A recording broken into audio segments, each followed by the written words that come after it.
একই কথা বলবো কম্প্রেসর, ওভারলোড প্রোটেক্টর, এটা হচ্ছে টাইমার মোটর, এটা হচ্ছে ফ্যান, ডিভোর্স থার্মোস্ট্যাট, ডোর সুইচ, এই যে এটা হচ্ছে ফিউজ, এটা কি পেলাম থার্মোস্ট্যাট, এটা হচ্ছে এগুলো আমরা কানেকশন দিয়ে রাখছি।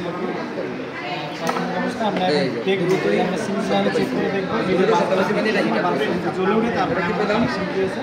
ঠিক আছে, এখন আমরা দেখলাম এখানে আমাদের বাল্বটা চলে গেছে। হাতালি দেন এখানে সুইচটা যদি আমরা চাপ দিই তাহলে প্রাথমিক অবস্থায় দেখবো যে যেহেতু আমাদের এই আমাদের সুইচটা কি আছে চালু আছে, এটা আমাদের ল্যাম্পটা জ্বলে উঠবে।